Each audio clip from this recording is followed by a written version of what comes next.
अस्सलाम वालेकुम वरहमतुल्लाहि वबरकातुहू।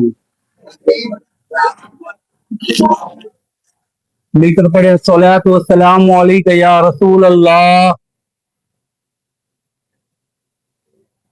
सलातो वस्सलामु अलैका या हबीब अल्लाह, सलातो वस्सलामु अलैका या नबी अल्लाह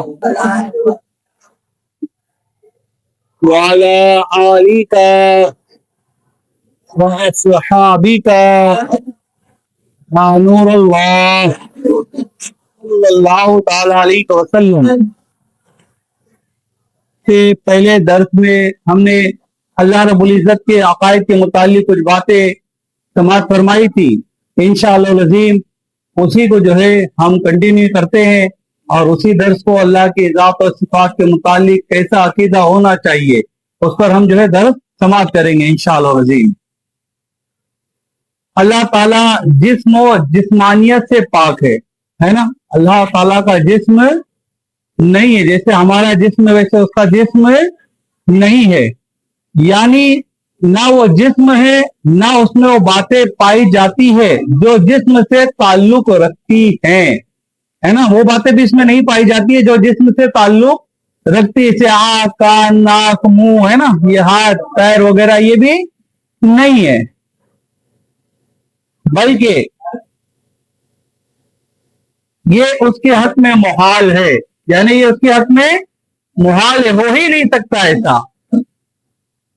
लिहाजा वो जमान वो मकान, यानी जमान और मकान, है ना, मकान इससे भी पाक, जमाना उससे भी पाक, तरफ वो जहत, शक्ल वो सूरत, वजन वो मिकदार, ज्यादा वो नुकसान, हलूल वो इत्तेहाद, तवालुद वो तनासुल, हरकत वो इंतकाल, तगय्युर वो तबद्दुल वगैरह जुमला औसाफ व अहवाल जिस्म से मुनज़्ज़ा वो बरी है।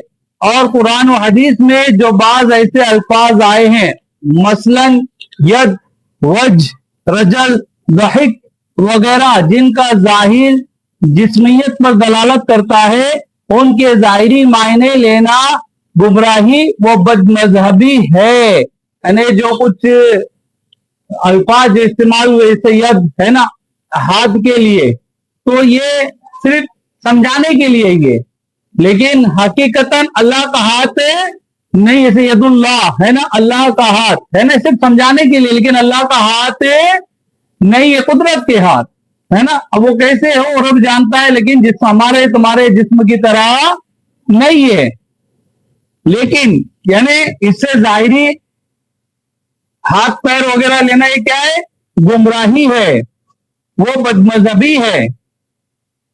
अल्फाज मुतशाबह की तावील, इस किस्म के अल्फाज में तावील की जाती है, समझाने के लिए क्या की जाती है, तावील की जाती है, क्योंकि उनका जाहिर मुराद नहीं, उनका जाहिर मुराद हम नहीं ले सकते कि उसके हक में मुहाल है, यानी उसके हक में चीजें क्या है, मुहाल है। चेहरा ये क्या है, मुहाल है ना। जैसे जो है बाज जैसे शब मेराज वगैरह की रात हुई है, शब बारात की रात हुई, तो फरमाया गया कि अल्लाह रब्बुल इज्जत जो है ये चौथे आसमान पर या पहले आसमान पर इस्तिवा फरमाता है, तो ये मैं समझाने के लिए, नहीं तो हरकत से पाक है, लोगों को समझाने के लिए, उसका आना जाना हरकत ये सारी चीजें उसके लिए नहीं है, लेकिन इसके लिए भी फरमाया गया कि ये भी चीजें ना करे तो बेहतर है,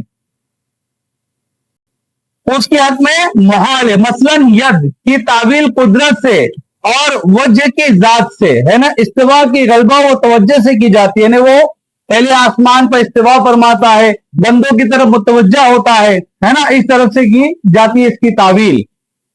लेकिन बेहतर वसलम यह है कि बिला जरूरत तावील भी ना की जाए, यानी बेहतर यही है कि बिला जरूरत तावील भी ना की जाए, बल्कि हक होने का यकीन रखे, यानी उसके हक होने का यकीन रखे और मुराद को अल्लाह के सुपुर्द करे, यानी उसकी हकीकी जो मुराद है क्या करे, अल्लाह के सुपुर्द करे, कि वो बेहतर जानता है, कि वही जाने अपनी मुराद। हमारा तो अल्लाह और रसूल के कौल पर ईमान है کہ استوا حق ہے, یعنی استوا کیا ہے, حق ہے, بندوں کی طرف متوجہ ہونا یہ حق ہے, لیکن وہ اس کا احوال وہ بہتر جانے. ید حق ہے اور اس کا استوا مخلوق کا استوا نہیں, یعنی ہمارا اور تمہارا جیسے آنا ہے یہ نہیں ہے. اس کا ید یعنی اس کا ہاتھ مخلوق کے ہاتھ کا سا ید نہیں, اس کا کلام دیکھنا سننا مخلوق کا سا نہیں. اللہ تعالیٰ کی ذات و صفات میں نہ مخلوق ہے نہ مقدور. ذات و صفات الہی کے علاوہ جتنی چیزیں ہیں سب حادث ہے, یعنی اس کی ذات و صفات کے علاوہ جتنی چیزیں ہیں یہ کیا ہے, حادث, یعنی پہلے نہیں تھی بعد میں موجود ہوئی. کوئی اگر اس کو حادث نہ مانے تو وہ بھی گمراہ اور بد مذہب ہے, یعنی پہلے نہ تھی پھر موجود ہوئی. صفات الہی کو مخلوق کہنا یا حادث بتانا گمراہی و بددینی ہے, یعنی اللہ کی کسی بھی صفات کو مخلوق بتانا یا حادث بتانا, یعنی معذلہ پہلے نہیں تھی بعد میں آئی, تو یہ بھی کیا ہے, بد مذہبی اور گمراہی ہے. جو شخص اللہ کی ذات و صفات کے علاوہ کسی اور چیز کو قدیم مانے یا عالم کے حادث ہونے میں شک کرے وہ کافر ہے. یعنی اللہ کی ذات اور صفات کے علاوہ کسی بھی چیز کو قدیم نہیں ماننا ہے. سمجھ میں آئی بات آپ کے, اللہ کی ذات اور صفات کے علاوہ کسی بھی چیز کو قدیم نہیں ماننا ہے, اس لیے کہ ساری کائنات کو, مخلوق کو, نبی رسول یہ سب کو کس نے پیدا فرمایا, اللہ نے پیدا فرمایا. پہلے نہ تھے بعد میں سب کو وجود ملا. اگر کوئی ان کو قدیم مانے تو اس کا ماننے والا یعنی مخلوق میں سے کسی کو یا کسی زمین و زمان کسی بھی چیز کو اگر مانے کہ قدیم ہے یہ بہت, تو یہ گمراہ ہے, کافر ہے. یہ ایسا عقیدہ نہیں ہونا چاہیے. سوا اللہ کی ذات و صفات کے اور کوئی بھی چیزیں قدیم نہیں ہے. عالم کے حدث ہونے میں شک کرے وہ کافر ہے, یعنی عالم کے حدث ہونے میں اگر کوئی شک کرے, یعنی یہ پہلے نہیں تھی بعد میں ہوئی, اگر کوئی شک کرے گا تو بھی کافر ہے. یہ عقیدہ ہونا ضروری ہے, عقیدے کا جاننا ضروری ہے. بعض اوقات ہم جو ہے غلط بیانی کر دیتے ہیں, غلط بول دیتے ہیں, تو اس سے کیا ہوتا ہے کہ ہمیں پتہ بھی نہیں چلتا اور ہم کفر بک جاتے. تو ہمیں اس کا عقیدہ ہونا چاہیے. جس طرح اللہ تعالی عالم اور عالم کی ہر چیز کا خالق ہے, اسی طرح ہمارے اعمال و افعال کا بھی وہی خالق ہے. انشاءاللہ اس کے آگے پھر کل درس ہوگا. آپ پابندی سے آیا کریں تاکہ عقائد کے متعلق جو آپ کو یہ کنٹینیو جو ہے درس سننے کو ملے اور آپ کے ایمان بھی تازہ ہو اور علم میں بھی اضافہ ہو. اللہ رب العزت ہم سب کو کہنے اور سننے سے زیادہ عمل خیر کی توفیق عطا فرمائے. بسم اللہ الرحمن الرحیم. صلی اللہ علیہ النبی الامی وعلیہ صلی اللہ علیہ وسلم. صلاۃ و سلام علیک یا حبیبی یا رسول اللہ صلی اللہ تعالی علیہ وسلم. اللهم ربنا آتنا في الدنيا حسنة وفي الآخرة حسنة وقنا عذاب النار وادخلنا الجنة مع الأبرار يا عزيز يا غفار. اللهم أجرنا من النار. رب اجعلني مقيم الصلاة من ذريتي ربنا وتقبل دعاء. ربنا اغفر لي ولوالدي وللمؤمنين يوم يقوم الحساب. وصلى الله تعالى على خير خلقه ونور عرش محمد وعلى آله وأصحابه أجمعين برحمتك يا أرحم الراحمين.